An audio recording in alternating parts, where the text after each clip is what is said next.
નમસ્કાર દર્શક મિત્રો, સીઆરપી ન્યૂઝમાં આપ સૌનું સ્વાગત છે। આજના મુખ્ય સમાચાર છોટાઉદેપુર જિલ્લાના। આવનારી જિલ્લા પંચાયત અને તાલુકા પંચાયતની ચૂંટણીને ધ્યાનમાં રાખીને ભારતીય જનતા પાર્ટી ભાજપ દ્વારા છોટાઉદેપુર જિલ્લાના ઉમેદવારો પાસેથી સેન્સ લેવાની પ્રક્રિયા હાથ ધરવામાં આવી। આ પ્રક્રિયા અંતર્ગત સંભવિત ઉમેદવારોના અભિપ્રાયો, સ્થાનિક સ્તરે તેમની સ્વીકાર્યતા તથા સંગઠન પ્રત્યેની તેમની કામગીરીનું મૂલ્યાંકન કરવામાં આવ્યું। આ સેન્સ પ્રક્રિયામાં પાર્ટીના જિલ્લા તથા તાલુકા સ્તરના અગ્રણીઓ, હોદ્દેદારો તેમજ કાર્યકર્તાઓ મોટી સંખ્યામાં ઉપસ્થિત રહ્યા હતા। બેઠક દરમિયાન આગલા સમયગાળા માટે પાર્ટીની રણનીતિ, મજબૂત ઉમેદવારોની પસંદગી અને જીત માટે જરૂરી આયોજન અંગે વિસ્તૃત ચર્ચા કરવામાં આવી હતી।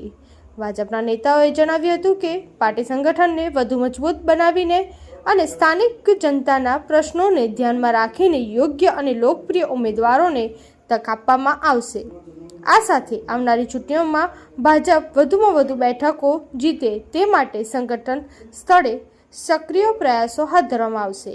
છોટાઉદેપુર જિલ્લામાં યોજાયેલી આ સેન્સ પ્રક્રિયાને સફળ બનાવવા માટે તમામ કાર્યકર્તાઓએ ઉત્સાહપૂર્વક ભાગ લીધો હતો અને પાર્ટી પ્રત્યેની પોતાની પ્રતિબદ્ધતા વ્યક્ત કરી હતી। છોટાઉદેપુરથી જુબેર કુરેશીનો રિપોર્ટ। ધન્યવાદ।